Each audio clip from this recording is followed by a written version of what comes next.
My name is Danyal Haydari, and I serve as Pacific Environment's Climate Campaign Manager of Advocacy. Pacific Environment is a local to global environmental, non-governmental organization with consultative status at the United Nations International Maritime Organization, which sets global shipping law. Our climate campaigns are focused on decarbonizing ships and ports, and I live in Long Beach myself, and my efforts are around building momentum locally and regionally for the transition to zero-emission shipping and ports. Thank you. Thanks, Danielle. Welcome, everybody. My name is Ellie Dean with C40 Cities. I am a Senior Manager of Green Shipping Corridors and have been working closely with the ports of LA and the ports of Long Beach over the past year on some of the local Green Shipping Corridor initiatives. C40 Cities is a non-government organisation who works closely with cities and city governments, helping them to achieve climate action, specifically in line with the Paris Agreement, 1.5 degrees warming. And it's so delightful to see so many of you here this evening, so thank you very much for attending this event. Yes, and thank you to everyone who's here in person. Thank you also to everyone online from all over the world tuning in. We're really grateful that you're with us. So part of the origin of what brings us here was that in 2021, 26 countries, including the United States, signed on to what's called the Clydebank Declaration. And as part of this declaration, these countries agreed to establish the intention of creating at least 6 green shipping corridors by the middle of this century. By this middle of this decade, I apologize. And the goal behind this was to catalyze a transition to green shipping more broadly by creating port-to-port agreements to go green along specific trade routes. So since the Clydebank Declaration, we now have over 20 green shipping corridors have been announced globally, 2 of which we'll focus on specifically tonight. But out of those 20 plus green shipping corridors, this is the first time that any green shipping corridor has engaged directly with community members. And so we think this is quite an achievement for the leadership of those corridors, and we really think that community engagement is a really valuable piece of corridor, to shape, community voices are really valuable input in shaping the activities of these green shipping corridors going forward. So this is quite a landmark event, and would like to thank everyone here for being a part of it.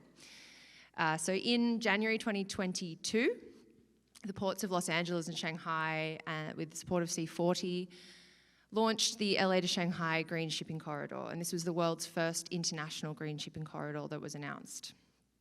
This corridor has the goals of reducing greenhouse gas emissions of cargo movements throughout this decade, begin transitioning to zero carbon fueled ships by 2030.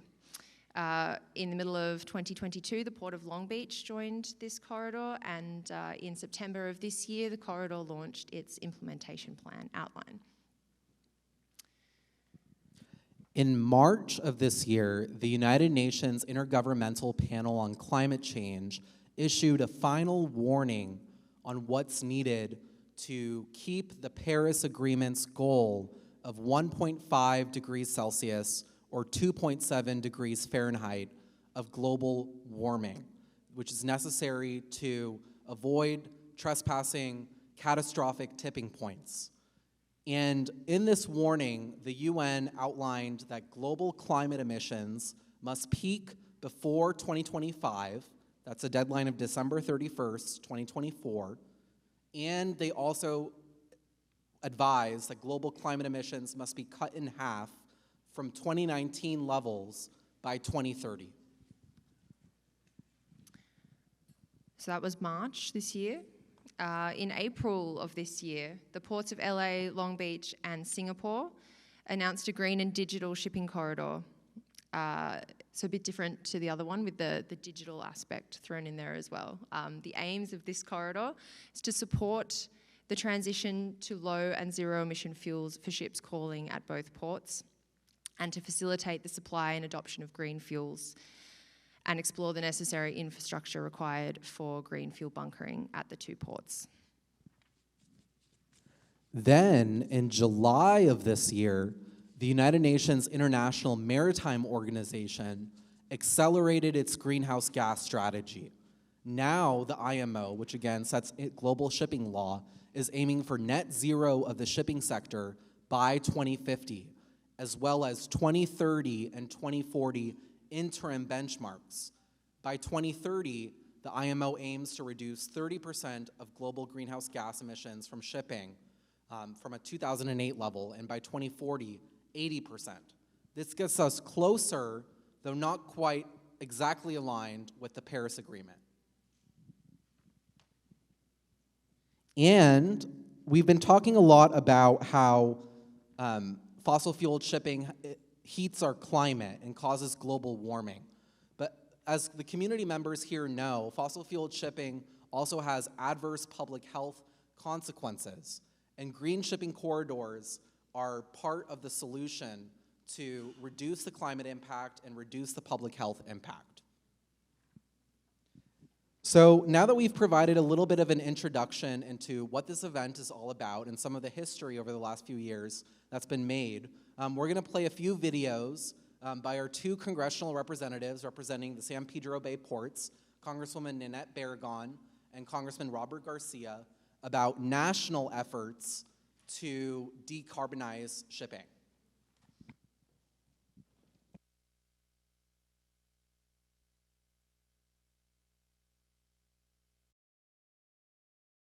Good evening and welcome to the Green Shipping Community Workshop. I'm Congresswoman Nanette Barragán. Thank you, Pacific Environment, for bringing together stakeholders from frontline environmental justice organizations, port authorities, and industry leaders for this important discussion on how we can reduce pollution from ocean shipping. My district includes the Port of Los Angeles, one half of the busiest port complex in the Western Hemisphere. It's an economic engine that sustains jobs across the nation and a critical part of the nation's supply chain. However, like all major ports, it's also a major source of air pollution. The pollution comes from hundreds of ships, trucks, railways, and cargo handling equipment, and harms the public health of our port communities, like Wilmington and West Long Beach. Unfortunately, in these communities, high childhood asthma rates, elevated cancer risk, and lower life expectancy are all too common. Last Congress, Democrats passed the Inflation Reduction Act, which includes $3 billion to decarbonize our ports by replacing diesel-fueled equipment with human-operated, zero-emissions technology. This new EPA Clean Ports program is based on My Climate Smart Ports Act, which was supported by the EJ community, health organizations, and the ILWU. It's expected to open soon. This new program will further prove that we don't need to choose between clean air and good jobs. Our communities deserve both. Last month brought more good news as the EPA finally authorized the California Air Resources Board's ocean-going vessels at berth regulation. This important rule will require all container vessels to plug into shore power as they enter any port in the state of California. It will reduce pollution and lower the cancer risk for residents in port communities. But we need zero-emission ships when they are at berth and when they are at sea. Ocean shipping is the single largest source of emissions at ports of Los Angeles and Long Beach, and it exacerbates the impacts of climate change worldwide. That's why Senator Padilla, Congressman Garcia, and I introduced the Clean Shipping Act earlier this year. This bill would establish a timeline to transition ocean shipping vessels to zero emissions and require all cargo ships to plug into shore power.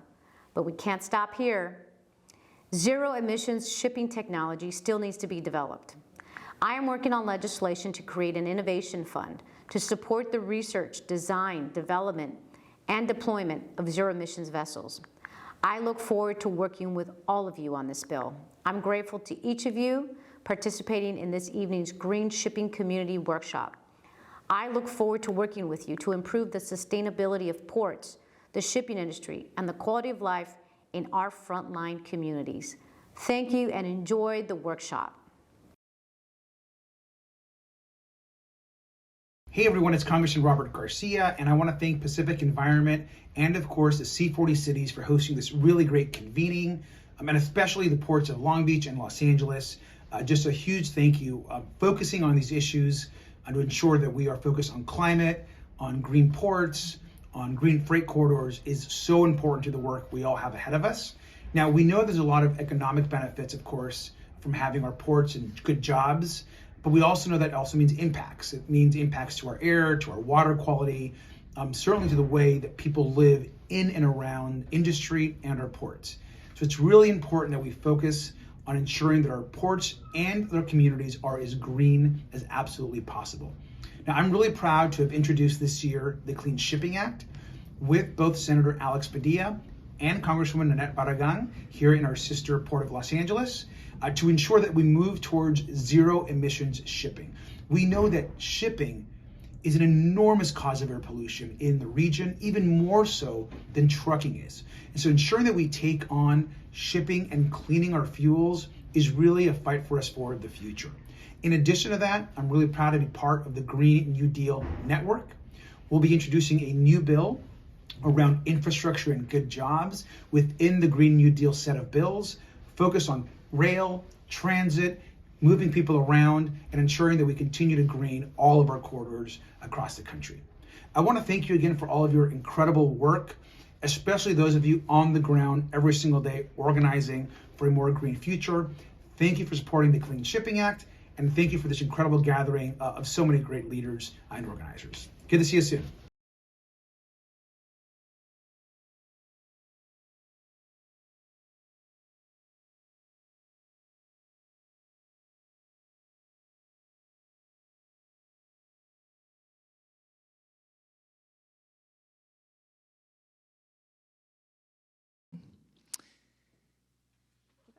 Okay, so without further ado, I'm going to introduce the first portion of the workshop tonight, which is the expo session. So on the tables, at the tables around the room behind you all, we have representatives from industry, from research, from non-government organizations who are all working on shipping decarbonization activities and initiatives. So I will introduce them. So at the back in the green shirt, we have Yana, my colleague from C40 Cities, who has some material prepared on the role of cities in port decarbonization. To my left, to your right, we have Gabby Alvira from Pacific Environment, who'll be presenting on Pacific Environment's work on the Ports for People campaign. Over here on your left, we have Marlon Bonnet from METRANS, who will be presenting on METRANS' work on reimagining the future of transportation, in particular truck and freight movements. To his right, we have the American Bureau of Shipping Representative Kirk Waltz, who will be presenting on the ABS's work on the clean energy transition. And then from the Rocky Mountain Institute, we have Andrew Waddell, who'll be presenting on their shipping decarbonization initiatives, in particular their work with the Arches Hydrogen Hub program. So the way this will work is there'll be about 30 minutes, free reign basically, for you all to circulate around the room and to take a look at the different tables, to move around between the presenters. We invite you to come to the presenters with questions, with topics that you are particularly interested in, or if you just want to learn about the fantastic work that all these people are doing. They are very happy and excited to share all their fantastic work with you. So we will spend about 30 minutes doing that. At 6:45, or just before, we'll call you back to the tables. We'll invite you to be seated, and that's when dinner will be served. So that's very important, food, 6:45. So please feel free to take a cup of coffee or whatever and walk around until then. We'll be seated, dinner will be served. The meal tonight is 100% plant-based vegan meal. And then we will get into our panel session. So Danielle will then introduce our panelists for the evening. We'll have 40 minutes of panel presentation, and then we will hand the microphone over to you all and invite 30 minutes of question and answer session. So, anything you want to add? That's all. Thank you. Everyone, please enjoy the expo. Thank you very much. I'm following all these different things. That's great. Now that we have all had a chance to learn more about green shipping corridors and shipping decarbonization through our expo, we're going to focus on a panel on regional and local perspectives on shipping decarbonization. Dinner is going to be served, it's being served right now, so you can feel free to start eating over the course of this panel. We have 40 minutes for the panel for me to ask some questions of our panelists, and then we have 30 minutes for Q&A. I will let you all know when it's time for Q&A, but when it is, please line up if you want to ask a question behind one of the two mic stands towards the back, right there. Great. So our panelists, we are in for a treat because we have some really remarkable panelists joining us today to talk about shipping decarbonization at the San Pedro Bay ports. On my far left, or your right, I'm joined by Daniela Simonovic, who is Senior Director for Climate and Sustainability at the Mayor of Los Angeles' office, Karen Bass.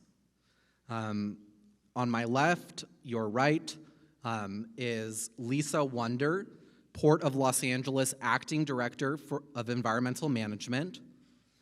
On my right, your left, is Heather Tomley, Port of Long Beach Managing Director of Planning and Environmental Affairs.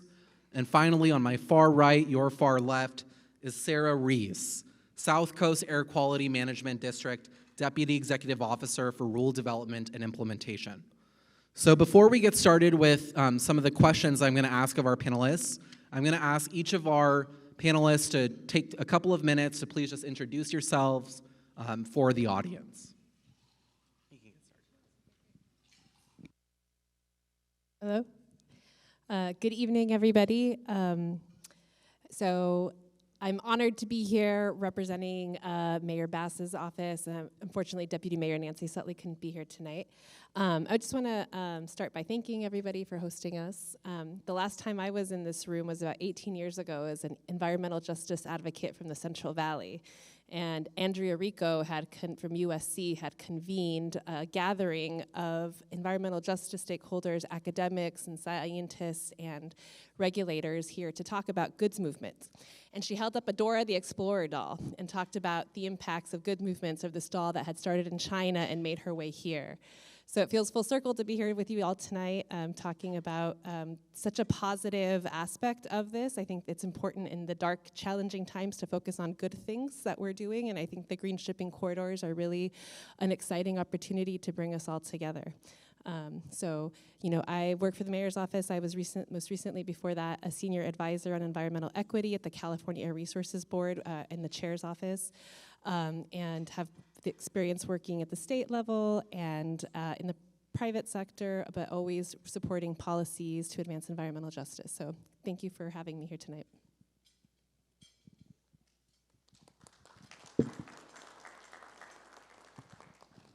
Hi, everybody. My name is Lisa Wunder. I'm the Acting Director of Environmental Management at the Port of Los Angeles. And I also wanted to thank Pacific Environment and C40 for inviting us to be here and giving us this venue, which is so important to be able to speak directly with all our stakeholders.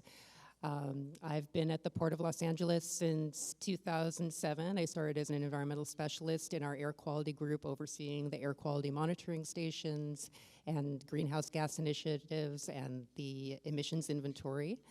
And I'm really happy to be here today to be able to tell you more a little about our green shipping initiatives and to be able to hear from you.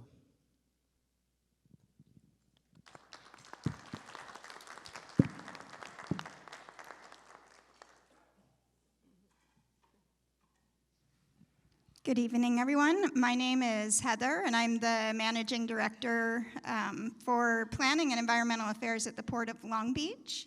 And I'm happy to see you all and to join you here tonight. I've been with the Port of Long Beach for 18 years now. I joined the port just after the adoption of our Green Port policy, and so I was part of a team that they were building to help to address environmental programs. And my previous work had actually been at an air quality regulatory agency, so working on air quality programs has been where I've built a lot of my career. And one of the things I will point out, I appreciate the conversation that we're going to be having tonight, really focusing on decarbonization and the need to address the climate emergency. When I first started with the port, and it continues to drive our programs today, the focus has been on community health and regional air quality. And what we have recognized is that at the same time, we need to make sure that we're addressing the greenhouse gas emissions and decarbonizing our operations as we're moving forward. So when we adopted our update to our Clean Air Action Plan back in 2017, we included goals to address greenhouse gas reductions. And that's really driven a lot of our work in moving aggressively towards zero emissions equipment. So cargo handling equipment to get to zero emissions by 2030, on-road trucks by 2035, and then more recently with the work that we've been doing on our green corridors that we're happy to be able to talk with everybody about tonight. A lot of the interest and the real drive and the urgency is to address what we need to do for carbon reductions from the ships as well. So looking forward to the discussion, and good to see you all here tonight.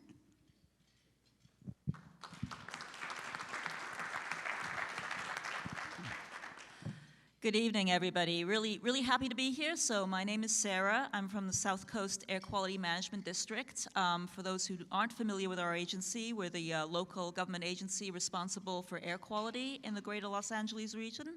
Our mandate is on cleaning up the air, making sure we're able to meet federal air quality standards.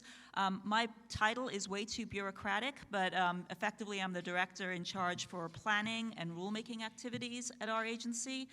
So we develop plans on how we're going to meet federal clean air standards. We also have plans in place to reduce air toxics, and then also figure out how we meet other clean air goals, and then develop the rules to implement all of that. Goods movement is a pretty important issue for us to address. The bulk of the smog-forming emissions in our region come from goods movement, and so we're really focused on figuring out ways in which we can clean that sector up. But we recognize also that that goes hand in hand with decarbonization. Our most recent air quality management plan, which is the blueprint showing how we're going to meet federal air quality standards, that's effectively a zero-emission plan. We know that we have to reduce emissions so much that it really dovetails with climate goals and decarbonization efforts. So I'm pretty excited to have the conversation here tonight, and also excited for any questions and have any engagement with any of you. Thank you.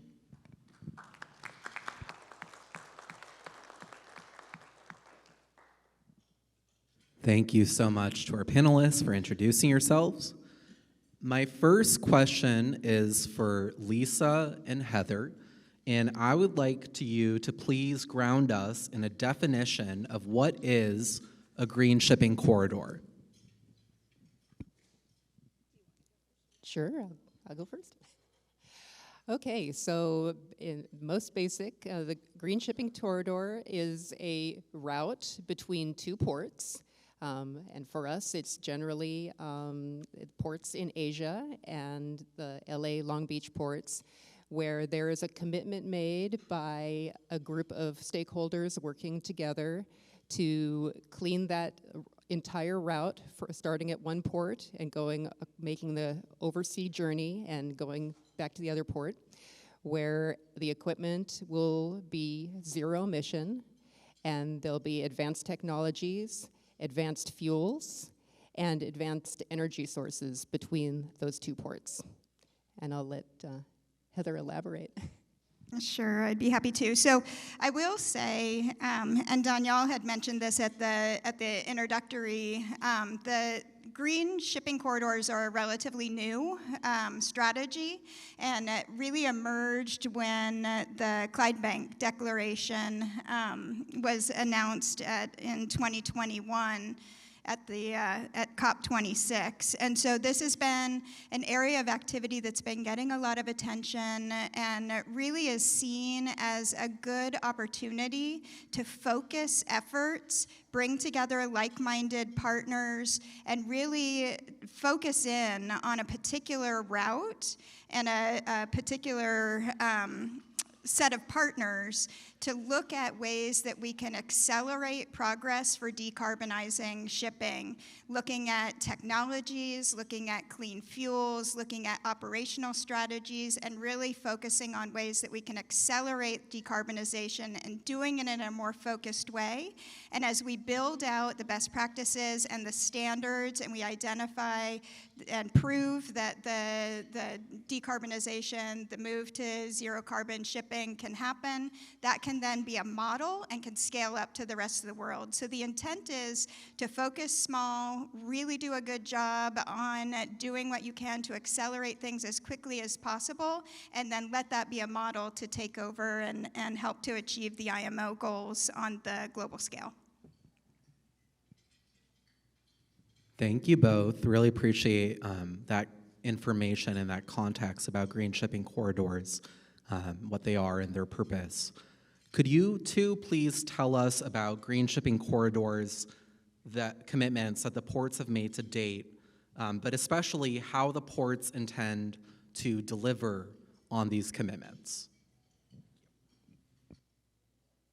So maybe I'll go first on this one. We can trade off. So Port of Long Beach and Port of Los Angeles are partnering on the establishment of a couple of green shipping corridors. And the most mature efforts that we've been involved with are with Shanghai and Singapore. And we're working with C40 Cities. Ellie had mentioned that. I see them waving at the back. Shout out to you all to help to convene and coordinate the efforts that we've been engaged in helping to establish those corridors. So specifically for LA, Long Beach, Shanghai, the green corridor there, we've identified, we've approved an implementation plan that outlines the definitions and the common vocabulary for the goals and objectives that we're seeking to accomplish, and that was released in September of this year. And so it outlines the details in that implementation plan. I'll point out that our partners are Port of LA, Port of Long Beach, the Shanghai Municipal Transportation Commission, C40 Cities, and we also have shipping lines that are partners with us on that corridor. So CMA CGM, Costco, Maersk, O&E, and recently Evergreen joined that corridor. And what's critically important about that partnership, and these green shipping corridors, I will emphasize, are a partnership of like-minded organizations coming together to try to achieve a common goal. Those shipping lines really are critical because in the end, they're the ones that need to buy these ships that can use the clean fuels and operate them along this corridor. They need to make that commitment. And our role as the ports, getting to the question of what do the ports need to do in this, we need to help to support and facilitate that transition. And so the things that we're looking at in the implementation plan with Shanghai are what we can do to help ensure that those clean, low zero carbon fuels are available at the ports along the corridor.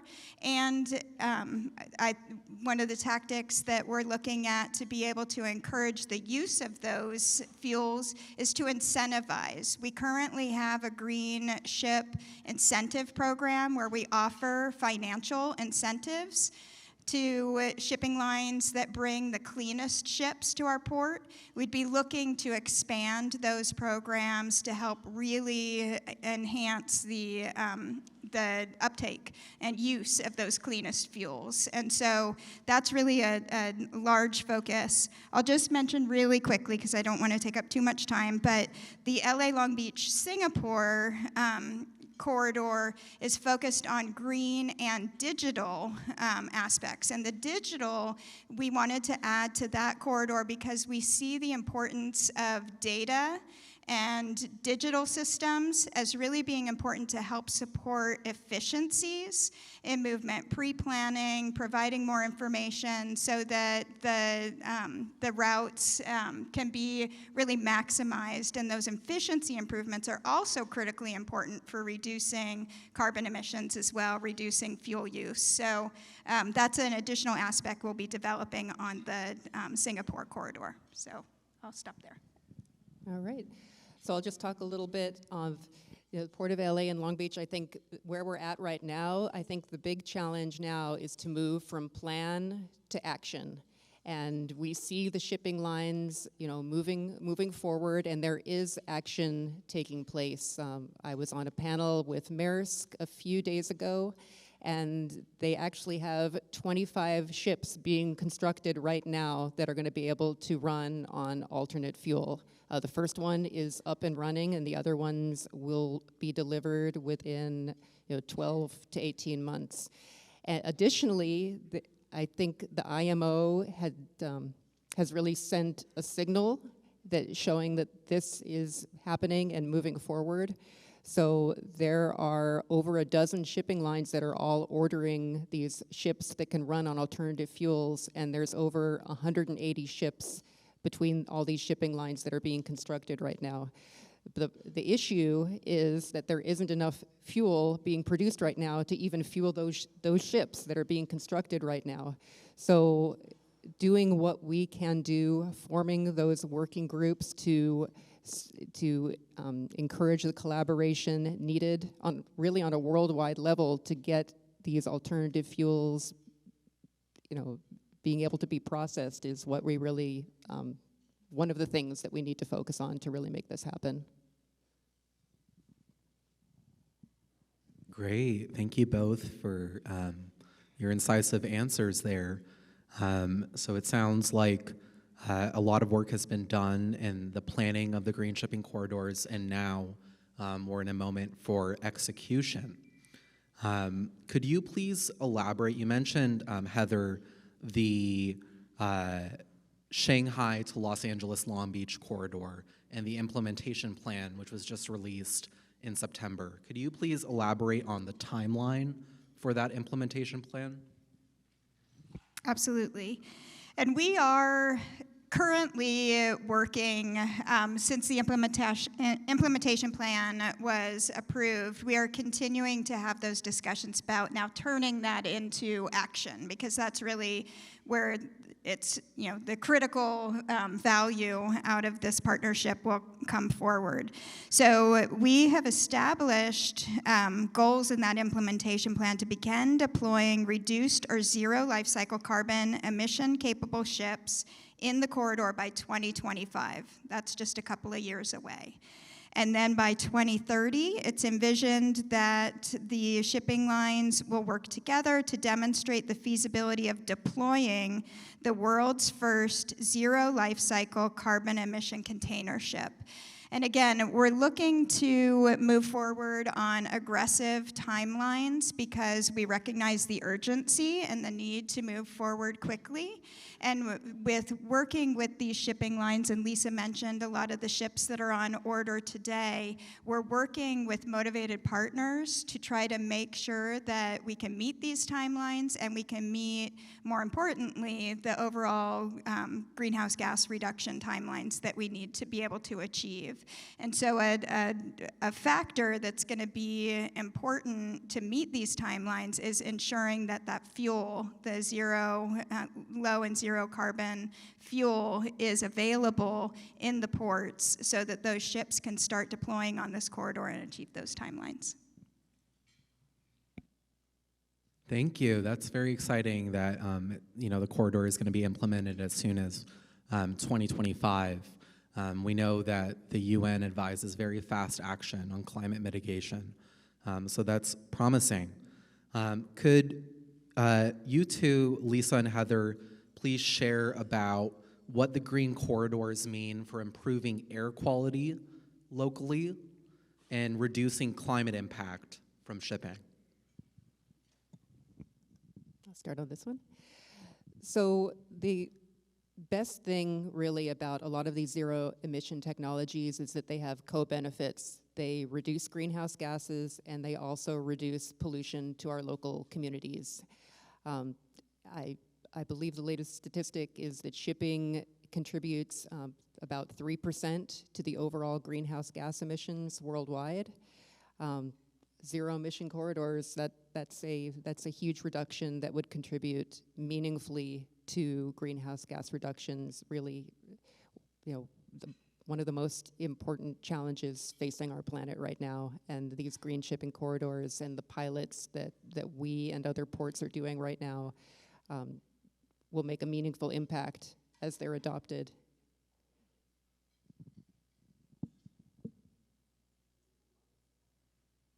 I'll just add briefly and echo Lisa's comments that we do get the co-benefits. I think one of the other things that's really important about these green shipping corridors, and I'll emphasize it again, is that this focused partnership really is about spurring and accelerating progress. And so we're hoping through our work on these green shipping corridors that we can accelerate the benefits as well and start to bring in ships that can use these cleaner fuels, ships that have these advanced technologies on them that can reduce carbon, but at the same time also provide air quality benefits as well.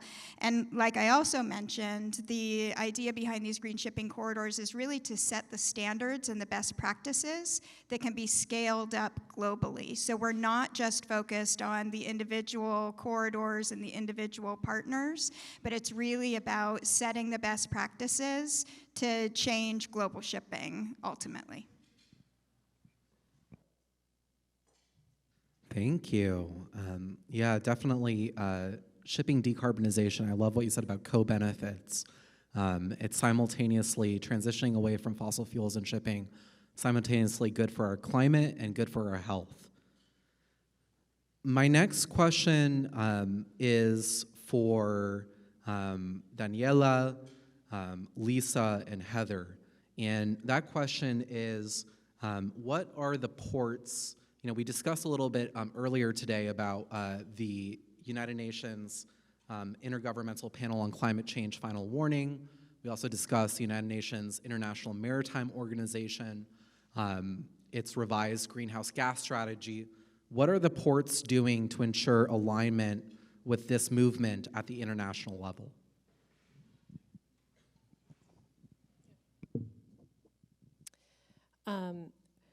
Well, I want to highlight the leadership of our predecessor, Mayor Garcetti, who really through C40 brought together the various partners to establish these working groups on green shipping corridors.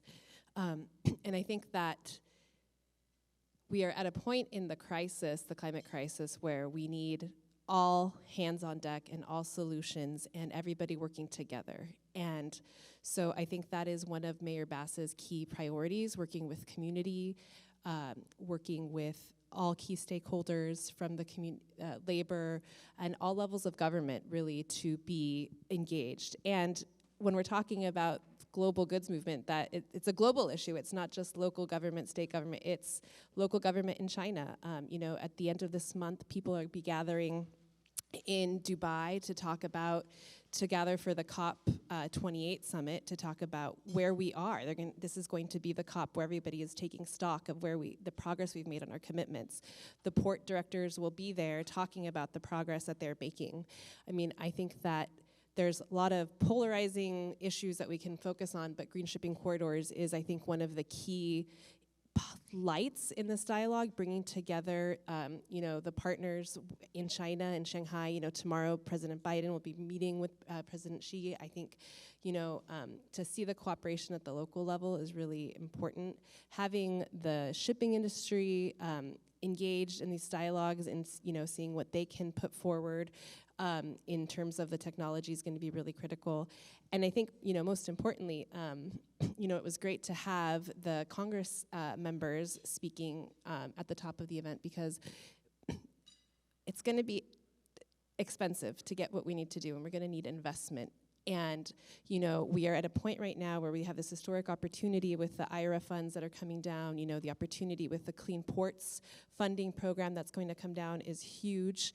And it's all hands on deck, and we all have to work together. And so I think it's exciting to be engaged not only at the local level, the state level, the federal level, but also at the global level through this. And I really think it's a moment for us to shine with our global leadership and through these partnerships. Just a few weeks ago, we had a representative from one of the think tanks in Singapore meeting with us, wanting to engage more with the city of LA, and the ports was one of the key aspects where, for collaboration. So I think this is a great time. They all introduced themselves. They've all been here working on this for 18 years, 20 years. I've been in the mayor's office for 6 months. So, but I will really let Lisa talk about more specifics what the port's doing. So just to build really on those comments, this is an international issue, and the ports can only get so far working in a vacuum. And luckily, we've had friendship agreements and environmental agreements with other ports around the world for decades. We've had a friendship agreement with the Port of Shanghai since 2005, and really building on those relationships and bringing in more stakeholders and working on these green shipping corridors. We've laid the foundation where I think we're in a very good position to build the collaborative team that we need to move forward with green shipping corridors to support these goals. And I'll just add quickly, I really want to emphasize how important the action that IMO took earlier this year really was with adopting the revised greenhouse gas strategy. And just for context, the previous greenhouse gas strategy that IMO had in place was to get to a 50% reduction in greenhouse gases by 2050. When they came together in July in recognition of the urgency to move forward, they ended up establishing a goal to get to net zero by 2050. And so they took what was a 50% reduction and dropped it all the way down. And that international leadership, that direction, globally, all the nations coming together and agreeing that that needs to be the target and the goal that we're aiming for, really is critical to spur the action and the attention that we need from this international industry for all of us to come together and find the solutions to meet that timeline and to act with urgency. And so what we're doing with our local actions is how can we harness that? How can we make sure that we're getting the benefits of that? And how can we be in a position to help facilitate and push that forward as quickly as possible so that we can capture those benefits, but so that we can also be a part of the solution. So that's really a lot of what we're trying to do with these green corridors. Thank you all for your thoughtful answers there. Heather, I totally agree with you that what happened at the IMO in July is very historic. For everyone here to know, shipping has traditionally been considered to be a hard-to-abate sector with regards to climate mitigation. But now it's one of the only hard-to-abate sectors that has 2030 and 2040 greenhouse gas reduction targets globally. So it is very significant. My next question is a follow-up to Daniela. How could the climate action plan at the ports be revised or updated to meet the targets laid out by the IPCC and the IMO?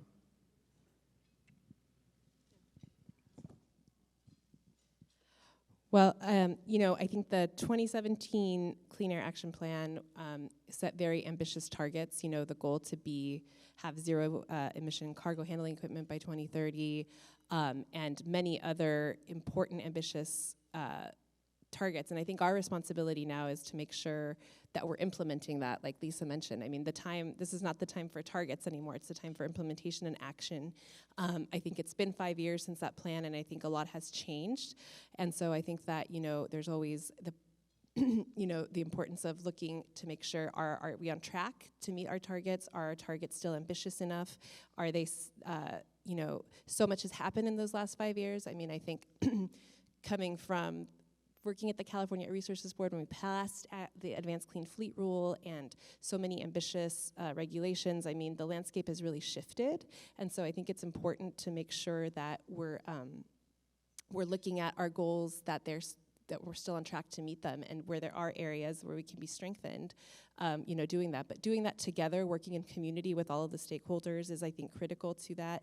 And, making sure that we meet our zero emission port goals, achieving clean air and public health and having a healthy port, that can support our community in many ways, is critical, and it needs everybody working together. And you have our commitment and the port's commitment to continue doing that. And gatherings like this with all of these stakeholders are critical. We have to keep this up, and we have to continue to not just come together and talk to each other, but really listen and roll up our sleeves to find the solutions together.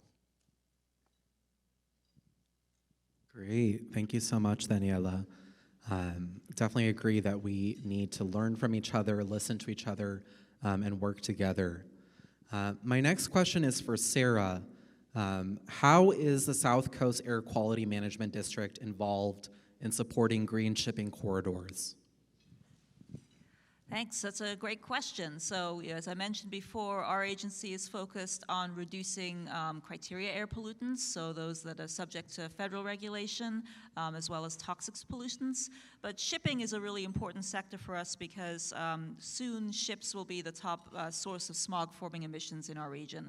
And so we know we need to take steps to be able to reduce those emissions. And again, it does dovetail in nicely with climate goals too. So we're very interested in green shipping corridors and making sure that it's successful in our region. We think there's a number of things that we can do to facilitate that. A big part is leveraging the work that we do in technology demonstration and piloting programs. So there's a lot of advanced technologies for ship engines, for controls that still need to be developed and still need to see how they work in real world conditions. And so I think there's a lot of work that we have been doing, that we're still teaming up with major ship engine manufacturers to figure that out. I think there's a lot of questions on the types of fuels that will be used as well. There's a variety of fuels that are being considered for net zero or low carbon at this point. They all have different pros and cons. They all have, frankly, safety concerns associated with them as well. And so I think figuring out, how we can help pilot that, advance that, and work through some of these problems at a really practical level will be really important. And then there's a bunch of work that we've been doing on the international sector. Prior to the pandemic, we had a lot of engagement with China, knowing that a lot of countries in Asia, their ships call their ports. They also come and call on our ports as well. If there's opportunities for collaboration where we could perhaps have joint incentive programs so that we can bring the cleanest ships to all of our ports and everybody benefits, I think that's a very positive thing. And so we're continuing that work, picking that up now a bit more post-pandemic, and hope to be able to have more collaborative efforts in that vein.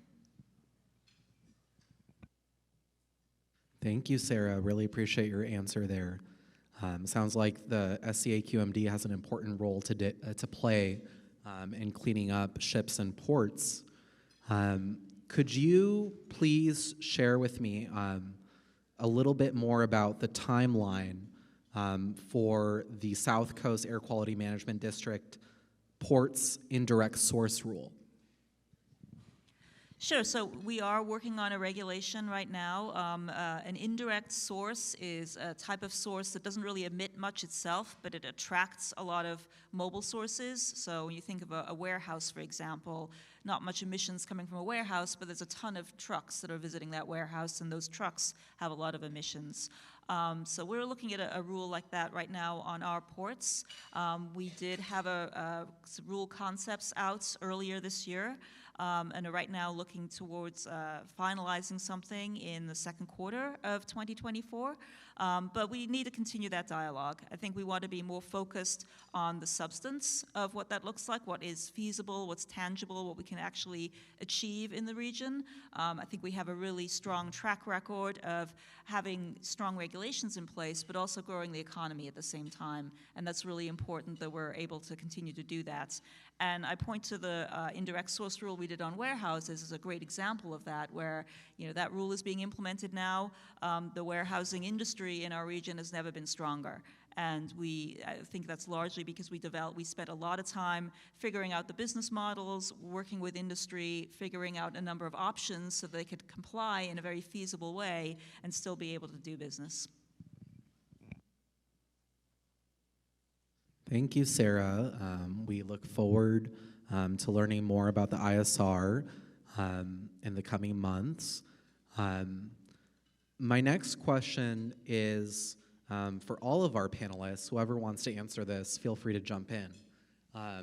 In 2022, at the height of the pandemic-related cargo ship congestion crisis in the San Pedro Bay, Maersk came out with a promise to install offshore charging stations at up to 100 ports globally starting in 2028 to reduce CO2 emissions by 5 million tons annually, and as well as reduce air pollution.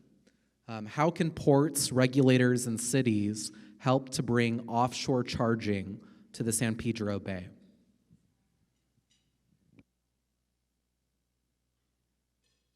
Maybe I'll hop in, and then if others want to share. I think from what I understand, the technology that Maersk was looking at, it was a partnership with a company called Stillstrom, and it was an offshore vessel charging buoy system. And it's an interesting concept. I believe that it's in demonstration, and they've been looking to use it to charge ships that are moored to the buoy, but it's also being used, in partnership with a company that's supporting offshore wind farms and looking at charging the ships that support those offshore wind facilities. So charging a battery or hybrid electric vessel that's been specialty built to support those offshore wind facilities. So it's my understanding in demonstration, it's a relatively small-scale technology, but the desire is that that's the type of thing that could be scaled up to help support charging for ships with larger power demands. But what I'd like to emphasize on this is we're always open to new concepts, new technologies, supporting, advancing those technologies and demonstrating them. Sarah mentioned the work that we've done in partnership between the ports with South Coast Air Quality Management District through our Ports Technology Advancement Program, looking at ways that we can provide funding support to be able to demonstrate these technologies, understand how they can be applied, and ideally have them be successful so that we can start to implement them and deploy them here in the San Pedro Bay ports and get the benefits of those technologies. So I think it's something that we're always interested in, entertaining different proposals. We've funded a lot of projects over the years. We currently have one, I think it's still active, a vessel technology project that we're working on to study water and fuel, a water and fuel system. So vessels are tricky to do demonstrations on. There are more challenges working on a vessel, and one being cost. Is the cost for vessel technologies is very great, but it's always something that we're open to and that we've placed a high priority on identifying and demonstrating vessel technologies through that program.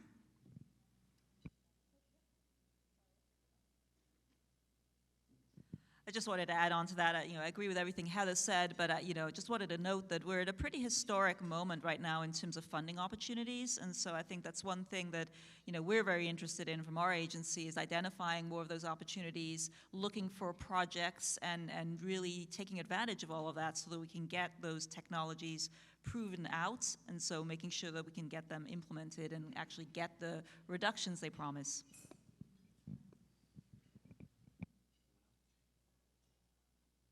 Right. Well, thank you all. That concludes the panel portion of this evening. And now we are going to go into question and answer for the next 30 minutes. So if you have been waiting all evening to ask a question about green shipping corridors, what we've been talking about today, I encourage you to please stand behind one of the mic stands to prepare to ask your question. My colleague over here, Chris Chavez from Coalition for Clean Air, is going to be helping us with moderating the Q&A, so Chris might jump in. But if you are interested in asking a question, please line up. We encourage you all to ask questions. Don't be shy. Take up space. Ask your question. We really encourage it. And we're going to ask, and those of you online, please feel free to drop your questions in the chat. We're going to ask some of those as well. So yes, please, go ahead, introduce yourself and ask your question.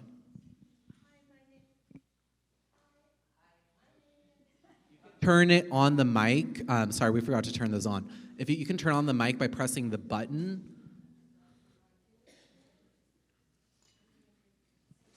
Hello? See, Yes. all right. Now you can hear everyone. We went to I have a question. I figured someone in this room might know. Okay, we're supposed to bring these bigger ships into our port, that larger and larger. So they want to dig out the bottom of the ocean, like sludge I can't see, really far underground, because the bigger ships will need to go deeper so they don't get stuck in the canal like that other one.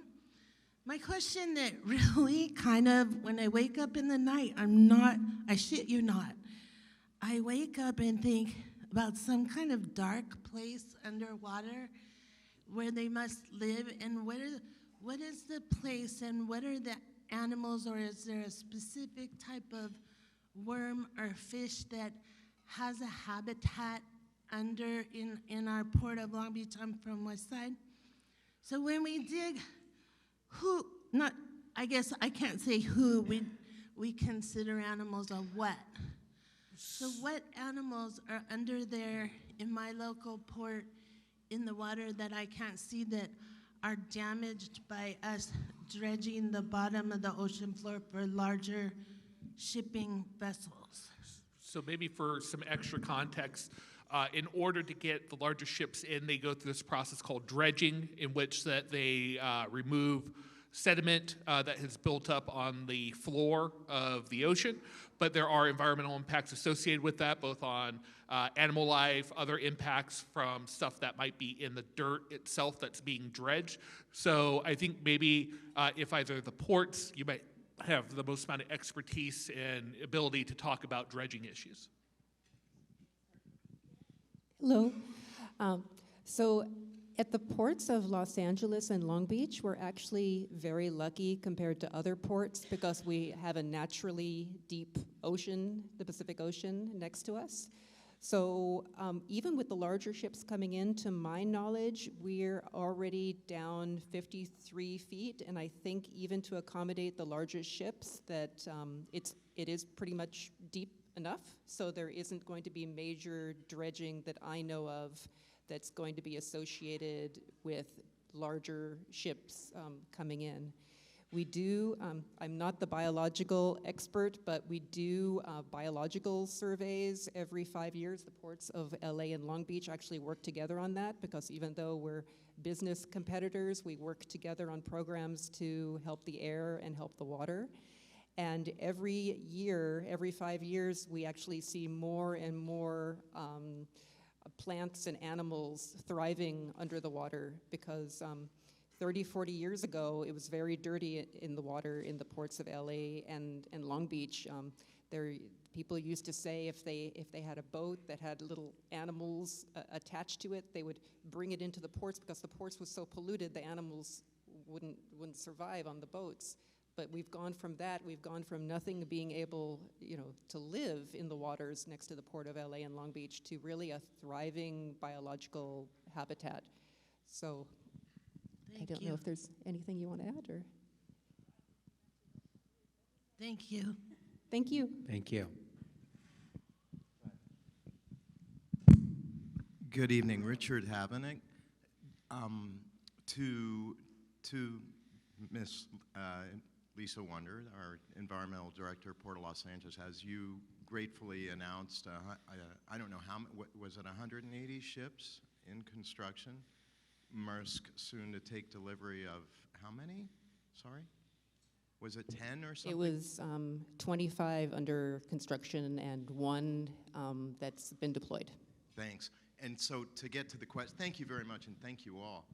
And so on those ships, if you would please, could you list what are the three things? One, the alternate fuels, and two, the engine types, if the possibility of some retrofit is where the thinking may go on this, the fuels, the types of engines. And then thirdly, if you would please, the size, how many containers, if they are container vessels. Thank you, and thanks for that news. The ships, they are dual fuel ships that could either operate on conventional fuel or can operate on alternative fuel, and the preferred alternative fuel at this time among the shippers appears to be e-methanol. The ships that are, the one ship that has been deployed is a smaller ship. It's only 2,100 TEU, but the ships that are in construction right now, I had a slide with all the details, but they're ships going up to over 15,000 TEU. So they are actual large, full-size ships that are being developed. And your third part of the question? Oh, that was it.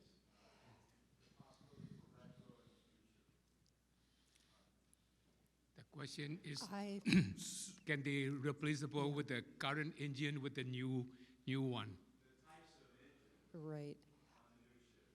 Yeah, I don't know the specific types of engines, but I know retrofit is something that the shipping lines are talking about because some of these ships can last 20 or 30 years, and we don't have that kind of time. So they're looking both at new builds and looking at retrofitting existing. Hi, my name is Tura Zins, and my question is same as the gentleman you asked, but you said zero carbon fuel. You said like e-methanol or something like that. Is it still zero or not zero? So I guess maybe a way to put it is like for alternative fuels, are they zero emission fuels or are non-zero emission fuels also being considered as being part of this solution?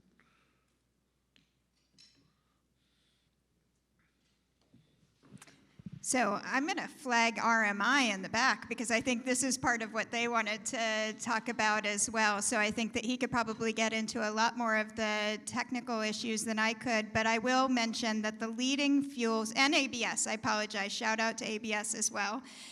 The leading fuels that the shipping lines are looking at to help support achieving those goals are green methanol, green ammonia, and green hydrogen. And so there are different shipping lines are looking at different fuels to best meet their operational needs, where they can source the fuel and all of that. But the technology that is more readily available today is the green methanol, which is why we're seeing shipping lines starting to purchase those ships now. There are some early stage prototype demonstrations of green ammonia ships, but it's more early stage at this point, and there are still details that need to be worked out before those can be purchased and start to route along the ships. But I see Andrew came up to the podium, so I appreciate that.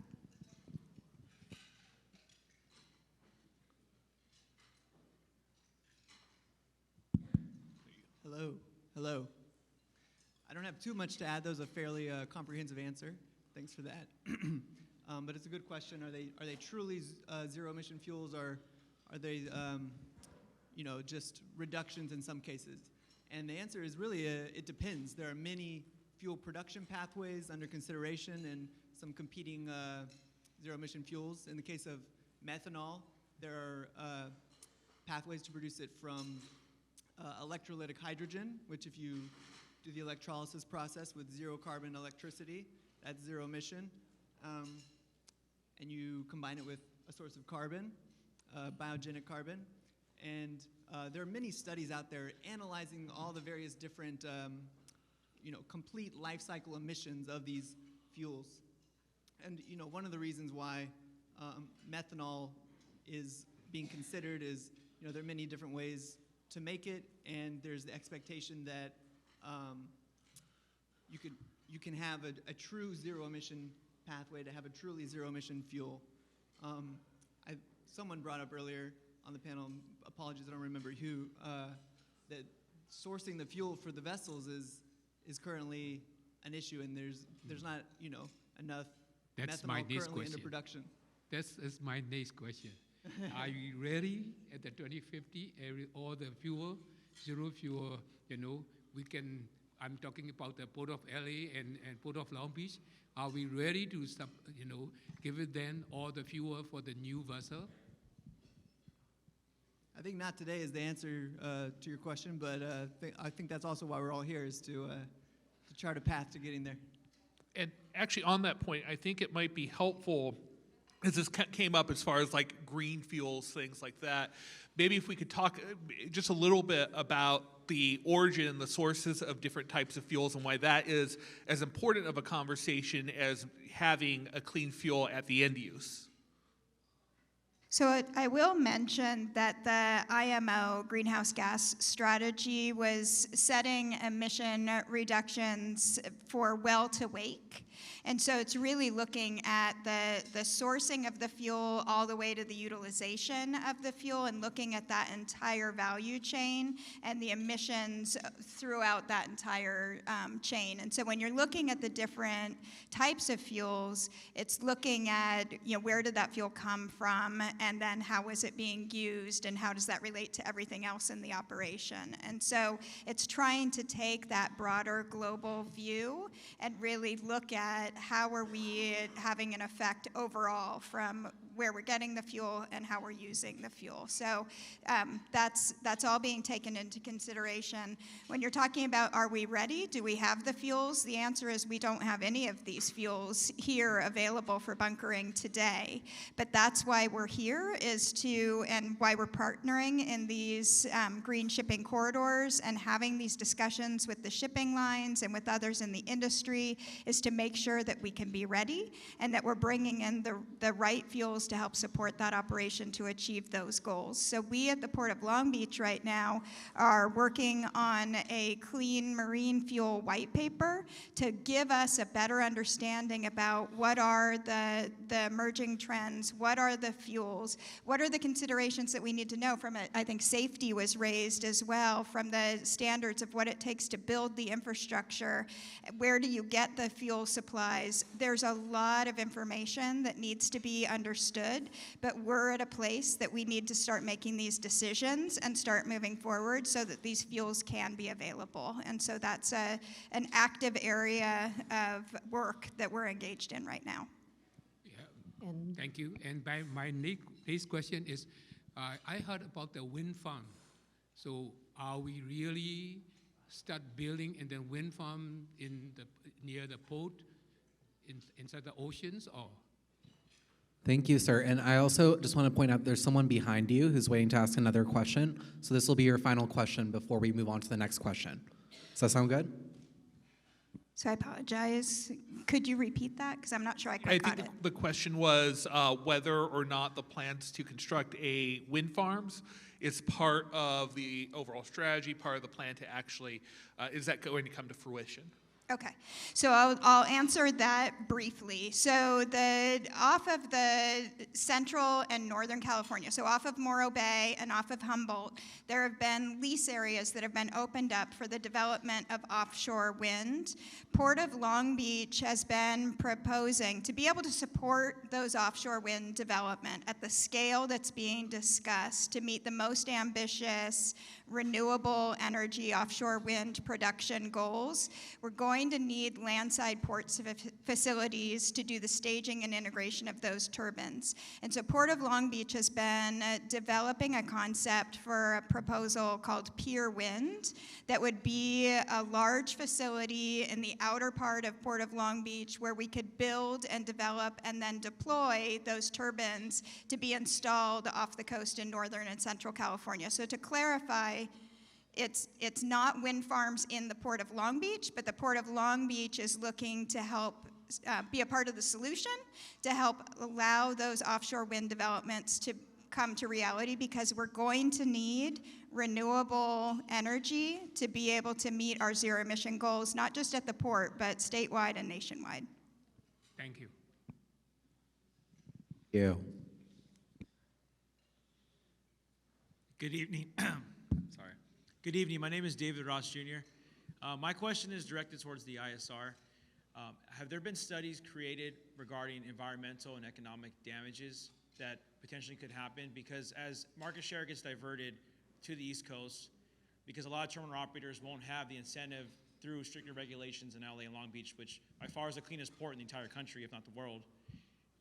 As that gets diverted to the East Coast, which have no regulations, have we done studies on that to prepare ourselves? Because ultimately, we want the entire world to be zero emission, not just 2 ports. Sure, that's a great question. So I will say that right now we have a rule concept out there as part of our rulemaking efforts. When we develop rules, we do economic analyses. But I will say that we're not anticipating any diversion as a result of this rule. I mean, again, we have a pretty good track record of developing rules that are flexible, that we know the technology, we know it's feasible, and to really facilitate getting those actions to get to cleaner emissions and to clean up the air. So, I guess my answer is that we would be developing an economic analysis as part of this rulemaking, but we're not at all anticipating we would have market diversion as a result of this. Okay, but you said you anticipate, but you have not made a study, correct? Well, again, we only have rule concepts out right now. We don't have a proposal that we could be able to do an evaluation for an economic study, but when we do have something like that, we would be doing an economic evaluation as part of the rule. Thank you. Great. Thank you. Anyone else in the audience want to ask a question? Don't be shy. We have lots of community members here, so we'd really appreciate hearing your perspective. Hi, good evening. Fernando Gaitan with Earth Justice. Thank you so much for being here today, for your presentations, for the time you took out of your Tuesday evening and fight our Carmageddon to get here. So thank you very much. And the question is really for everyone. We heard, I think, multiple times today that there's an unprecedented level of funding to help support these efforts at both ports and beyond. And so my question is, what would be your priorities for that funding? What are the opportunities presented by that funding? And what are some of the obstacles? And what would you propose as a solution? My second question, I'll just plant it now so I can go sit down, we also heard that multiple parties have to come to the table and there are multiple solutions. What's your vision for bringing people together to start talking about those solutions, both from the regulatory space as regulations, but also these incentive dollars and perhaps some cooperative agreements internationally? How do we come to the table to talk about solutions? And just a quick time check, we do have some questions online as well, so if you could keep your answers brief. Quick on the funding side of things. This has been a strong part of our strategy at the Port of Long Beach, and we've been very aggressively pursuing all of the funding opportunities that have come available. And we've been very successful as well, which I think is really important for us to continue to move forward with achieving the zero emission goals that we've set out for ourselves. So I think we have $330 million in funding that we've recently secured to help support a lot of different technology deployments, equipment deployments to get to zero emissions. So terminal equipment, hovercraft, shore power for vessels, locomotives, across the board, a lot of different funding. One thing that I will say, and in the spirit of what we're here to talk about with decarbonization of shipping, is those funds in many cases are limited in what they will fund on the ship side, because these are international vessels, they travel in and out. And so really what we've been able to access for funding on vessels is to help with shore power installations. But clean fuels or technologies on board the vessels really are limited in those funding programs. And so we haven't really been able to capture that to help support what we're trying to do. So I'll make that point that, you know, it would be great if the funding could help to support those efforts as well.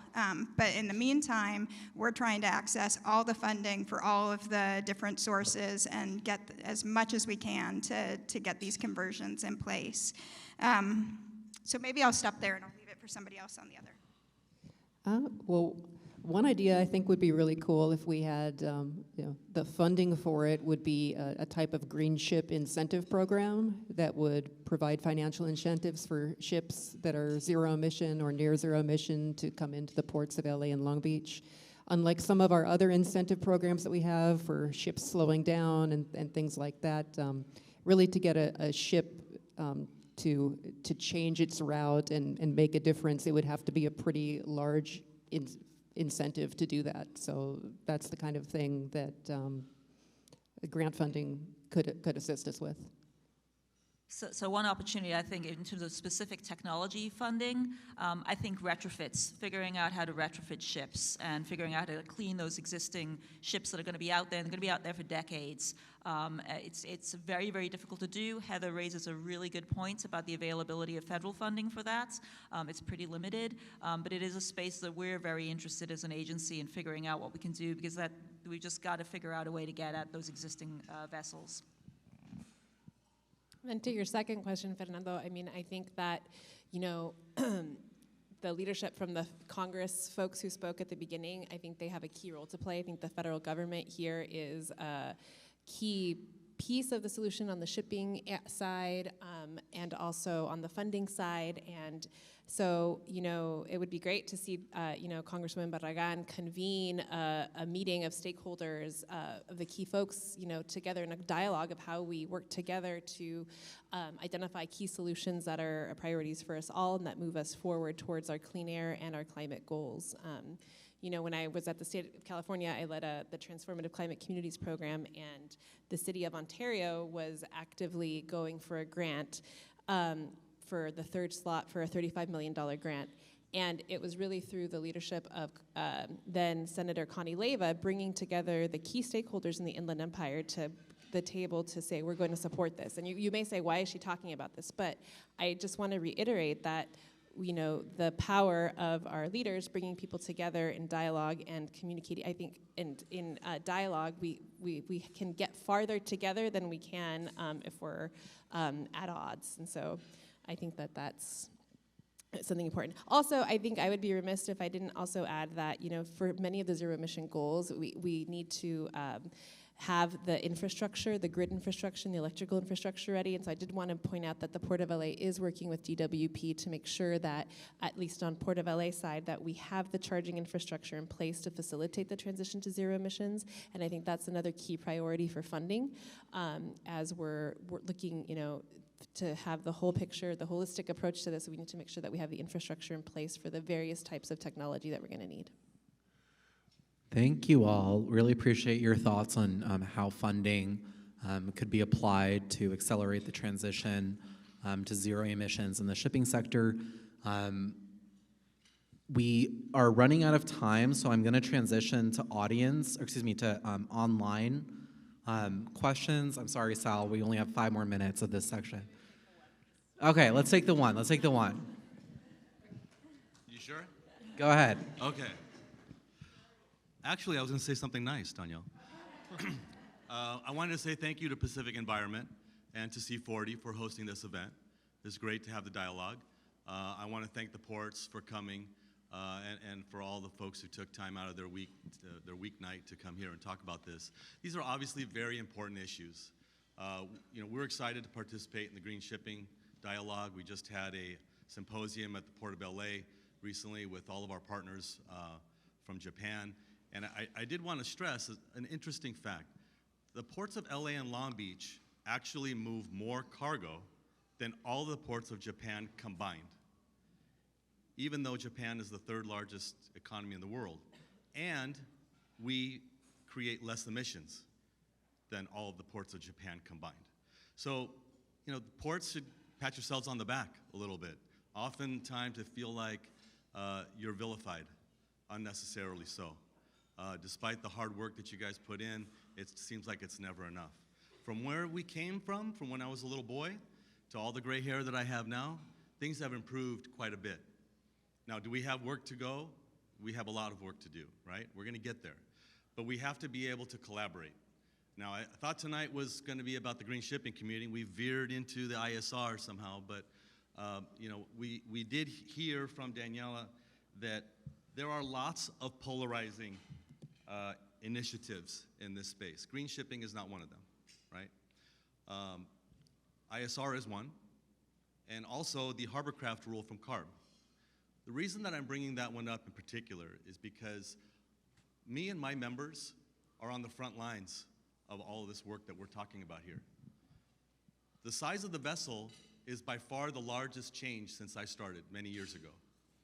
We used to have maybe 3 small ships that all had to steam their way across the ocean to bring their cargoes, and now we have 1 huge ship that is doing the work of those 3 with a lot less emissions. Now our members have to scale those 10 high. They used to only be 4 or 5 high. Now they're 10 high. Some are going to be 11 and 12, and they barely can make it under the bridge. In fact, they can't make it under the bridge. They have to go to outer harbor. So we're working, guys. We're doing the work. However, some of our members are concerned about the pace, not the goal, the pace of some of the change, because our members are going to bear the brunt of that. Green ammonia is very dangerous. I'm not saying that we shouldn't use it. I'm not saying that we shouldn't utilize it. But let's not put our whole community in danger by having a fuel that we're not ready to work with because we're trying to rush it. The same thing is happening with the Harborcraft rule. We have mariners. The Coast Guard didn't approve this rule. AWO didn't approve this rule. I think maybe ABS had something to say about this So we too. still have 3 questions online, so if you can... I'll wrap it up. Yeah. Ports of LA and Long Beach, what are you going to do to ensure that as we're transitioning, we're going to do it in a way that A, cleans the environment, B, maintains our local economic vitality, and C, keeps our members and our communities safe? Thank you.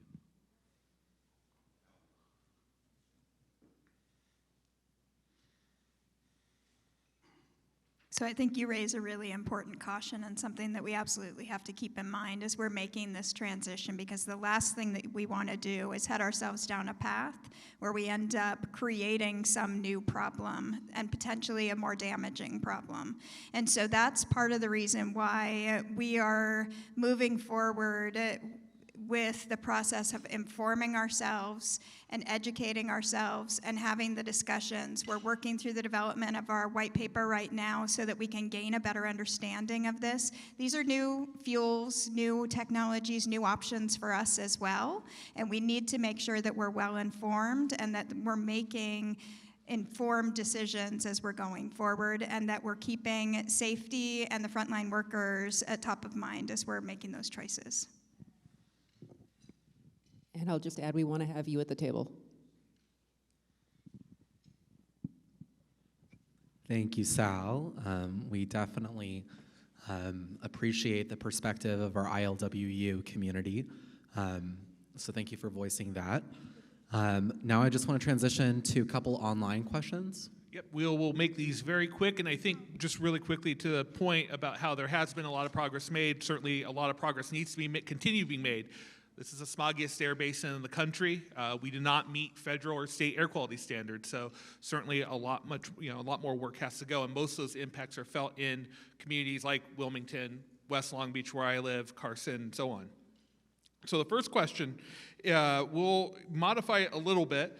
But there was a question about, again, on retrofitting and how, I think maybe how we could phrase this is how much of the infrastructure that we have now, how much can it be retrofitted to support this new technology, and how much of it actually has to be built, and what sort of cost considerations could happen in terms of the shippers?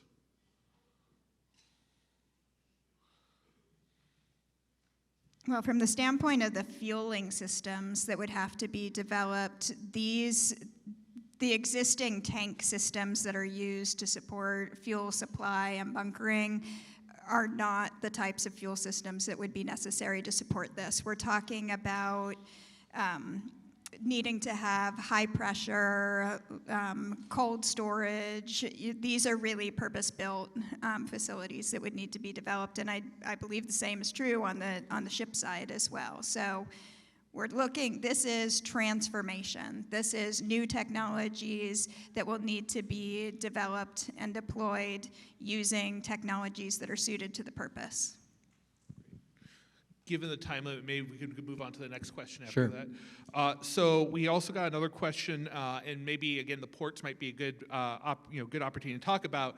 Is this the rise and deployment of green shipping corridors? What would that do to resolve the congestion issues that we saw at the ports, like in 2020, 2021, where we had like over 100 ships just waiting outside of the ports? What can green shipping do to help alleviate, prevent that situation from happening? Obviously, we know that there have been improvements since then. I can start. You've been doing a lot. So I think as part of these corridors, I think an important part is efficiency and looking at ship queuing, and there's an international program called Just-in-Time Arrival that uses digitization to make sure that ships are coming across in a way where there's not going to be queuing. I think that will help in preventing something like that from happening again.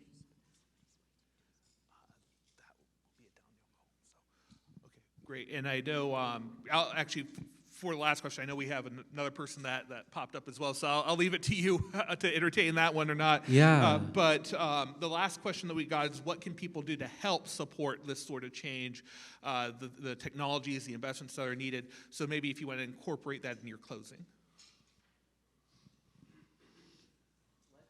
The audience question as well, and then we can answer both of those questions at the same time. Go ahead. Hi, my name is Stacy Golden, and I'm a school teacher in Carson, and I live in the Port of LA. And Los Angeles Unified School District just created climate literacy champions, and I signed up to be one at my school.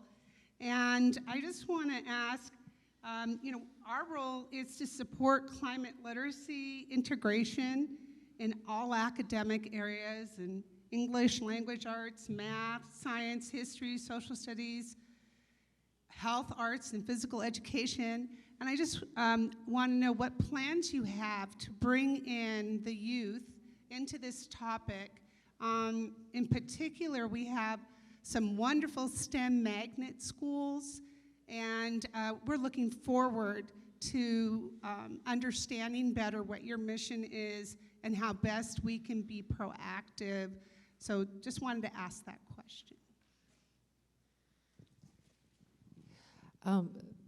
We have definitely partnered in the past with LAUSD and also a program called EXP that's brought students to the ports of LA, and I'm sure the Port of Long Beach as well. We've also had high school students intern at the Port of LA through that program. We have boat tours, and we're very happy to bring LAUSD students on boat tours and talk to them about green corridors and all our environmental programs. And I'm aware of those programs. I just want to say, as a school teacher, we often get asked to coordinate and organize our own field trips. And sometimes we need you to expand them to all grade levels and not just make them for 4th grade and up, or put such restricting parameters with us, because there's ways that we can integrate climate literacy even at the pre-K level. And thank you. Thank you. Thank you all so much. That concludes our Q&A section for our panel. I want to sincerely thank everyone here, C40 Cities, Coalition for Clean Air, our panelists, Daniela, Lisa, Heather, Sarah, all of our expo participants, and as well as, most importantly, our audience here today for joining us. You know, the climate emergency and the public health emergency at the ports are very daunting, and it's very easy to sit back in the face of these daunting challenges and to freeze with fear. What's more challenging is to take an active role in solving these challenges and looking at these challenges in the eye and figuring out what needs to be done to mitigate the climate emergency and to mitigate the public health emergency so that we can secure a healthy, safe environment for generations to come. And so I really appreciate everyone being here to be part of that conversation today. I hope that we can continue this conversation moving forward. And yes, thank you all so much. Let's give a round of applause for everyone.